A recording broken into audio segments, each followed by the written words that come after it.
Media के सामने आने का हमारा मेन मकसद ये है कि सबसे पहले तो एक दो मेजॉरिटी हैं।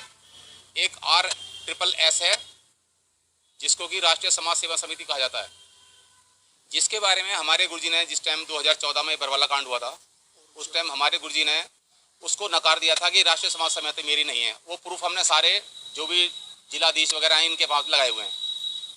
तो RSS समिति ने ही ये सारा जो भी कांड को प्रारूप दिया था वो सारा RSS समिति ने दिया है। क्या कांड है? जो बरवाला कांड था। हाँ जी, थोड़ा संक्षेप में बता दें हमारे दर्शकों को क्या कांड हुआ। तो कांड ये हुआ था कि गुरुजी ने 2012 में 11 में स्टेटमेंट दी थी कि मेरे बाद कोई भी इस गुरु गद्दी पर नहीं बैठेगा। अच्छा। हाँ जी। तो उसमें जो गुरुजी के एक भाई हैं जिनका नाम है महेंद्र उर्फ मोहनलाल, जो कि अब नाम बदल के रह रहे हैं, तो उन्होंने ही वो अपना सारा सिस्टम ये बना के बैठे थे कि गुरु गद्दी पे मैं बैठूंगा। तो उन्होंने धोखाधड़ी कहो या कैसे भी कहो, उन्होंने गुरुजी की समिति को ख़त्म करके अपनी एक नई समिति जिसका दास अभी नाम बता रहा है RSS। आपके ज्ञान के लिए ये बता दूं, RSS आर्य समाजी से नहीं है, मतलब हमारा RSS है राष्ट्रीय समाज सेवा समिति, राष्ट्रीय सेवक संघ नहीं, राष्ट्रीय समाज सेवा समिति, जो कि गुरुजी ने नहीं बनाई। गुरुजी ने मीडिया के सामने सबसे सामने बोला है। उसने ही ये कमांडो वगैरह बनाए थे जिनके पास हमारे प्रूफ भी हैं, जिनके एवज में हमारे पास प्रूफ भी हैं। जो उन्होंने बिल्ले बनाए थे उन्होंने आदेश वहाँ से ये निकाल दिया जब वो कांड हुआ था कि वो सारे बिल्ले वगैरह डॉक्यूमेंट्स वगैरह सब जला दिए जाएं, लेकिन हमने वो अभी तक नहीं फेंके हैं, वो अपने पास प्रूफ के तौर पे रखे हुए हैं। तो इस मीटिंग का मतलब ये है कि हमने सब जगह जा करके इनकी दरखास्त दी है, लेकिन हमारी सुनवाई तो हुई है लेकिन वो स्तर पे नहीं हुई। षड्यंत्र क्या लग रहा है आपको जेल में? षड्यंत्र ये है कि सर गुरुजी के आदेश बता करके इन्होंने जो भी ऑथराइज अनऑथराइज भक्तों को डरा के कि भाई तुम्हारे को नाम नहीं दिया जाएगा, तुम्हारे को ये हो जाएगा, तुम्हारे को आश्रम में नहीं घुसने दिया जाएगा, ये सब तरीके के इनके डरा करके इनको समिति बनाया, ब्लैक कमांडो बनाए गए, सारी सिस्टम को बिगाड़ा गया। और जो कमांडो बनाए गए थे और जो पुलिस में उसमें मुठभेड़ हुई उसका क्या? उसका मुठभेड़ में यही था कि गुरुजी ने साफ कहा कि भाई मेरे को भी रोक रखा था, मुझे भी अंदर बंधक बना रखा था। तो जो खुद बंधक है वो दूसरों को कैसे बंधक बना सकता है? तो गुरुजी के आदेश से नहीं हुआ था वो? जी नहीं। किसके आदेश से हो रही थी वो? ये RSS समिति जो है RSS जो है ये उसके आदेश से सारा हो रहा था, क्योंकि गुरुजी ने हमारे सामने आके कभी नहीं कहा कि भाई तुम कमांडो बनो या लाठी बम पत्थर मारने की ट्रेनिंग लो। कभी हमारे सामने गुरुजी ने आके कभी नहीं कहा हमारे सामने। गुरुजी तो ये कहते हैं भाई तुम्हें चींटी मारने में पाप लगेगा। तो किसके कहने पर कर रहे थे? ये सारा RSS के कहने पे हुआ है सारा कुछ। कौन है उसका मालिक? उसका हेड इंचार्ज हम वहाँ पे डॉक्यूमेंट्स दे के आए हुए हैं, चंडीगढ़ हाईकोर्ट में भी दिए हैं, सब दिए हैं, और हमारे पास एक फोटो भी है। उन्होंने क्या कराया कि 2012 के अंदर ये सारी समिति अपनी बनी, जिसमें कि जो पुरानी समिति थी गुरुजी की उसका नाम था बंदी छोड़ भक्ति मुक्ति ट्रस्ट। अब इन्होंने उसको कबीर परमेश्वर ट्रस्ट बना दिया। किसने बनाया? ये गुरुजी के भाई द्वारा बनाई गई है, महेंद्र के द्वारा। उसके साथ 8 जने और भी हैं जिनके की हमने लेटर हाईकोर्ट में भी लगा रखे हैं, चंडीगढ़ हाईकोर्ट में भी दे के आए हैं, और जो वहाँ के जितने भी आला अधिकारी हैं उन सबके पास हमने 15-15 किलो की फाइल भेजी हैं। लेकिन उसके बावजूद भी इस रोटेशन को आगे नहीं बढ़ाया जा रहा है। सारा खेल मतलब संत महाराज जो इनके भाई खेल रहे हैं? हाँ जी, रामपाल जी के भाई हैं। रामपाल जी के भाई हैं, उनका नाम है महेंद्र। हाँ। गुरुजी के ऊपर तो आरोप ये भी है कि उन्होंने तारीखों पर नहीं पहुंचे। जब कोर्ट में तारीख लग रही थी तो तारीख में नहीं पहुंच पा रहे थे, इसीलिए कोर्ट ने उनको दोबारा गिरफ्तार किया और उनकी बेल भी खारिज कर दी है। जी, उसके बारे में दास बताएगा। हम चंडीगढ़ में थे, 25 अक्टूबर की बात है, दिवाली के दूसरे तीसरे दिन की बात है ये। तो जब हम वहाँ पहुंचे चंडीगढ़ पे, हमारे को बुलाया गया बरगला करके, भैकार करके। ये 2016 पता नहीं 2015 की बात है। चंडीगढ़ रेलवे स्टेशन पे बुलाया हमारे सबको। वहाँ पे कम से कम 50-60 हज़ार के करीब पब्लिक थी, जो कि स्टेशन की सारी दुर्दशा खराब कर दी वहाँ पे, क्योंकि वो सिस्टम था नहीं वहाँ पे, कोई अग्नि मूतने का कोई सिस्टम बना रखा था इन्होंने, वो सारा सड़ा दिया पूरा स्टेशन। और वहाँ पे इन्होंने एक तरीके का समझ लो कि स्टेशन को हाईजैक कर लिया पूरा।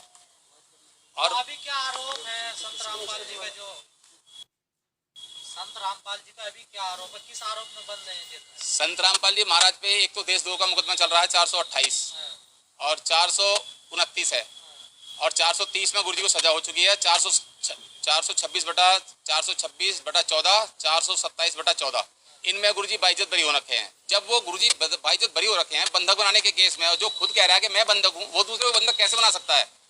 तो ये हमारी जांच का विषय है। और हम जांच के लिए जब भी हिसार गए हैं, रोहतक गए हैं या चंडीगढ़ गए हैं, तो वो 4th क्लास के रैंक अफसर से उसकी जांच करा दी जाती है। अब आप चोर से जाके पूछोगे भाई आपने चोरी करी, वो बताएगा कि चोरी करी मैंने। तो ये हमारी जांच जो भी हुई है अभी तक वो आला अधिकारियों से नहीं हुई है। आश्रम किसके कंट्रोल में है? आश्रम कंट्रोल में है ये RSSS के, और जिनके इंचार्ज ये 8 जनों के नाम हमने लिख के दे रखे हैं। उसमें गुरुजी का भाई भी है महेंद्र उर्फ मोहनलाल, उनके अंडर में। सरकार का अधीन है भी आश्रम? हाँ, इस टाइम तो कस्टडी में पुलिस वालों के है वो। हाँ, प्रशासन के कस्टडी में।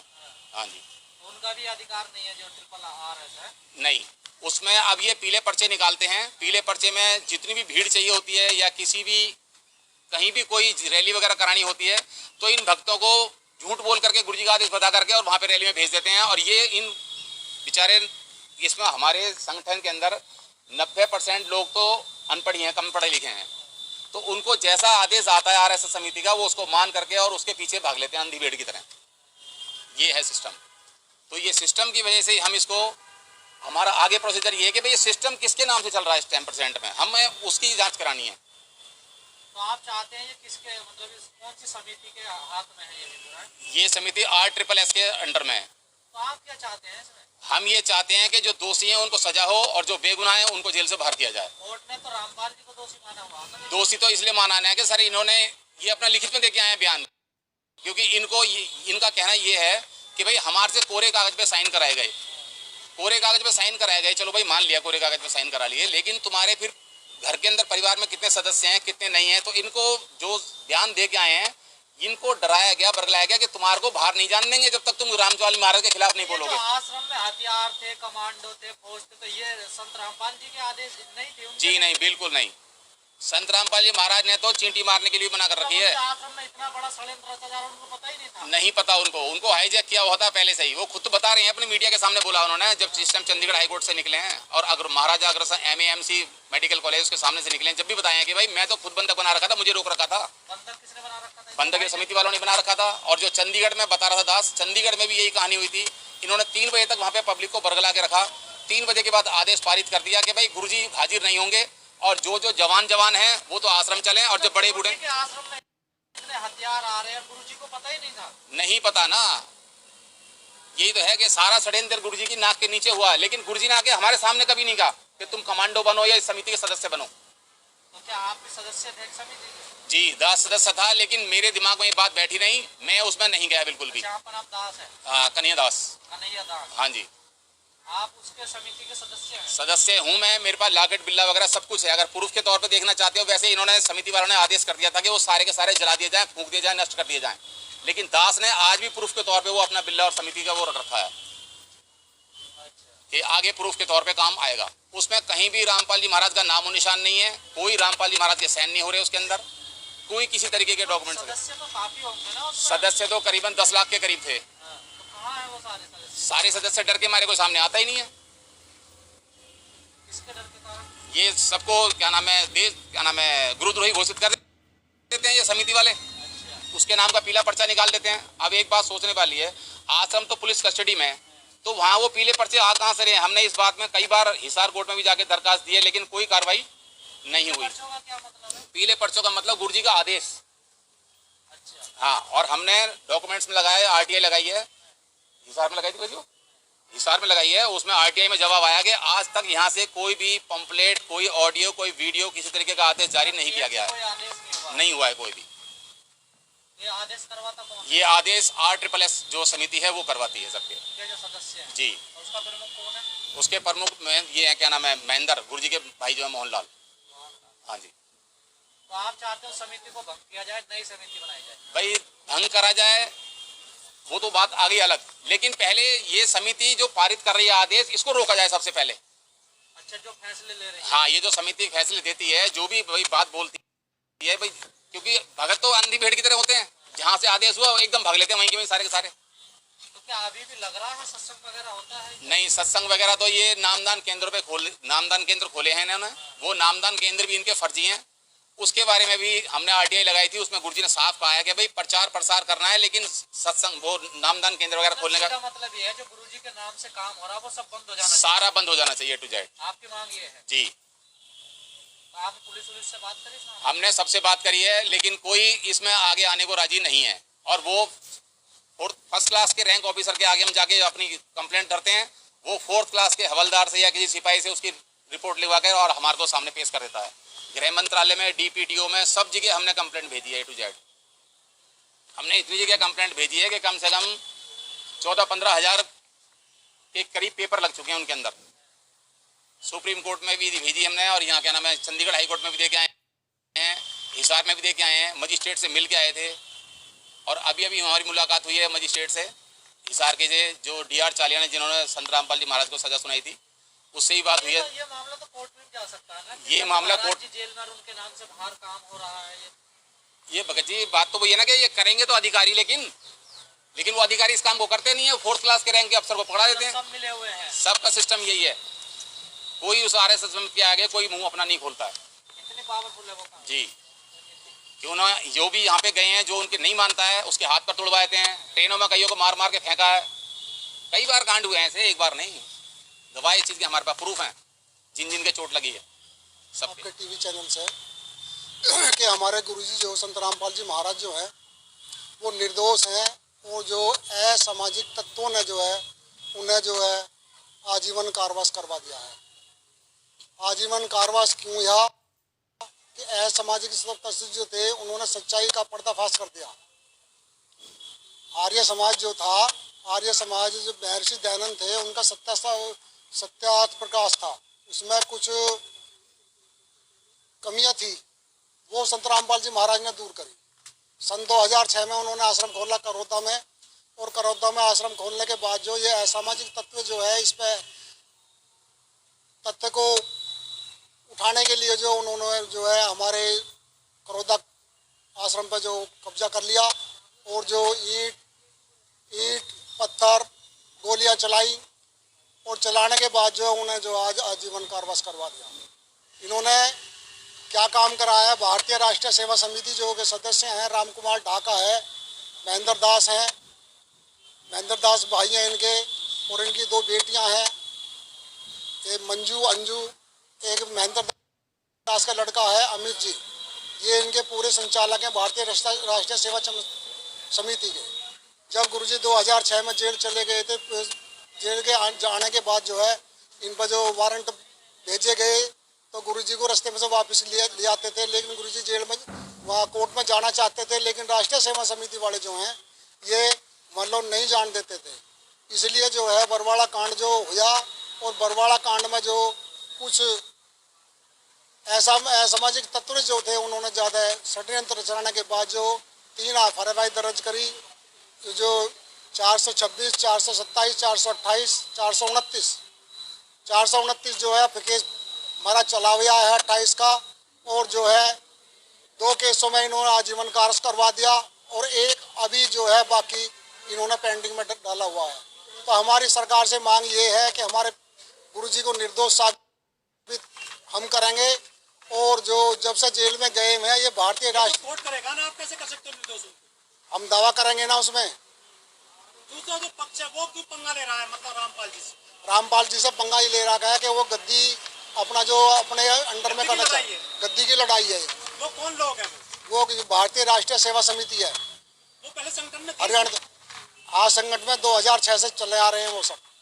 नहीं सर, रामपाल जी के साथ थे क्या पहले? वो आप पहले भी थे। तो मतलब गद्दे को लेकर विवाद चल रहा है? गद्दे को लेकर विवाद चल रहा है, और जो इसमें असामाजिक तत्व जो हैं उनकी जो रोजी रोटी बंद हो गई है। तो सबसे मेन चीज क्या है, मेन पॉइंट ये है कि गुरुजी जेल के अंदर आजीवन कारावास में बंद है, और जितना भी षड्यंत्र जो चल रहा है, आज पुस्तक सेवा है, ऑडियो है, वीडियो है, जो भी कार्यक्रम में करते हैं, पीले पर्चे करते हैं, 500 550 नामदान केंद्र फर्जी खोल रखे हैं, और कम से कम भी 20-50 आश्रम इन्होंने खोल रखे हैं।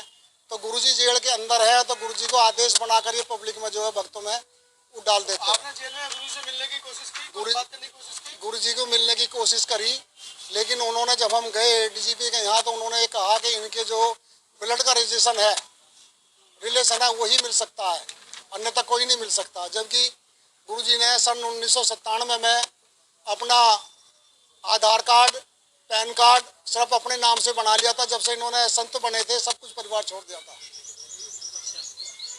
फैमिली में जो लोग हैं उनके, वो तो प्रयास कर सकते हैं मिलने के लिए, गद्दी संभालने के लिए प्रयास कर सकते हैं।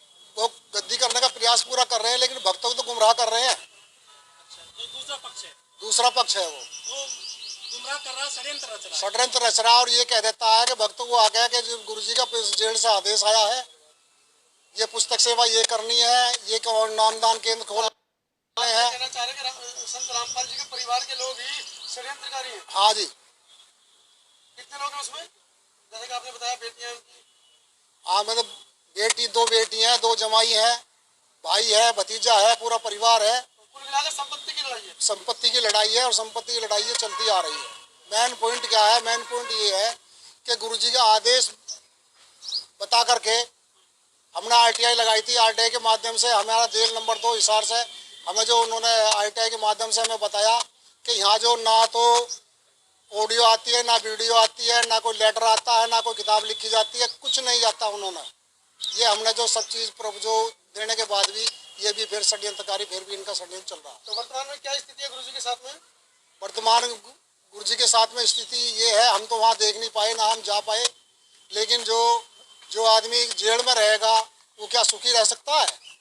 लेकिन बाबा राम रहीम तो पैरों में बाहर आ जाते हैं 4-4 महीने में। पैरोल में बाहर ऐसे आ जाते हैं। राम रहीम के जो है उनके जो संस्था है वो भारत सरकार से मिली हुई है। वो वोटों का चक्कर है, वोट दिखा देते हैं कि हमारी इतनी वोट है। तो वोट तो आपके भक्तों की भी है ना। तो हम जो राजनीतिक में हम आते नहीं ना। हमारे गुरुजी का सख्त आदेश है कि राजनीति में जो रहेगा वो मेरे आश्रम में ना आए। तो जो ये षड्यंत्र रच रहे हैं दूसरे पक्ष के लोग, उनके खिलाफ आप पुलिस में जा सकते हैं, कोर्ट में जा सकते हैं। कोर्ट में, सुप्रीम कोर्ट में गए थे, वहाँ हमने केस लड़ा था और केस लड़ने में कुछ सुप्रीम कोर्ट ने ये आदेश दिया है कि तुम भारत सरकार जो है, भारत सरकार को जो अप्लाई करो, फिर से कार्रवाई करो। भारतीय सरकार तुम्हें जो सहायता प्रदान करेगी, तुम्हारी बात सुनेगी। हमने वो भी काम कर दिया, लेकिन मुझसे भी हमें जो पूरी रिलीफ नहीं मिल पाई। तो इसलिए प्रेस कॉन्फ्रेंस आप लोग कर रहे हैं, क्या मतलब क्या कहना चाह रहे हैं? सरकार को कहना चाह रहे हैं, भक्तों को कहना चाह रहे हैं, या षड्यंत्रकारी को क्या आप कहना चाह रहे हैं? देखो, हम षड्यंत्रकारियों को हम ये कहना चाहते हैं कि हमारे गुरुजी जेल से बाहर आए और जो है सीबीआई जांच हो और जो ऐसे असामाजिक तत्व हैं जो भी इनका दोषी हो उन्हें जो करारी सजा मिले और निर्दोष आदमी को जेल से बाहर निकाला जाए। लेकिन सजा हो गई है उनको, तो या तो उच्च कोर्ट में जाइए, तभी कुछ मामला हो सकता है। उसको सजा हो चुकी है, दोषी सिद्ध हो चुके हैं वो। मैंने आपको आपके चैनल के माध्यम से बताया तो था कि हम जो है सुप्रीम कोर्ट पहुंचे हैं। सुप्रीम कोर्ट ने जो हम जो वहाँ 3-4 वकीलों बैठ कर जज के सामने जो डिसीजन दिया है, सुप्रीम कोर्ट ने ये दिया है कि तुम जो एक बार जो भारत सरकार को जो है वो करो, कार्रवाई करो दोबारा से, तो भारत सरकार जो तुम्हारी जो है मांगे सुनेंगी और उस पर कार्रवाई करेगी। तो भारत सरकार में जाएंगे अब भारत सरकार में सब जगह पहुँच लिए, सब कर दिए। पीटीओ के अंदर हो गया है, पूरे भारत के अंदर कोई भी ऐसा डिपार्टमेंट नहीं है जहाँ पर हमने जो संत रामपाल जी के दस्तावेज ना हमने पहुँचा दिए हो। चाहे भारत सरकार हो, चाहे राज्य सरकार हो, चाहे लेबर कोर्ट हो, चाहे जो सेक्शन कोर्ट हो, चाहे हाई कोर्ट हो, चाहे सुप्रीम कोर्ट, जो संत रामपाल जी के दस्तावेज जो हर जो डिपार्टमेंट में मिले। तो आपको क्या लग रहा है, क्यों उनके साथ न्याय नहीं होने दे रही है सरकार, या उनके जो षड्यंत्रकारी हैं? उनके षड्यंत्रकारी जो हैं, अगर गुरुजी बाहर आ जाएंगे तो उनकी दुकानें जो फिर चालू बंद हो जाएंगी। अब उनकी दुकानें चल रही हैं। जो आश्रम है, जो संपत्ति है, उसमें किसका कब्जा था? उसका कब्जा सिर्फ जो भारतीय राष्ट्रीय सेवा समिति का है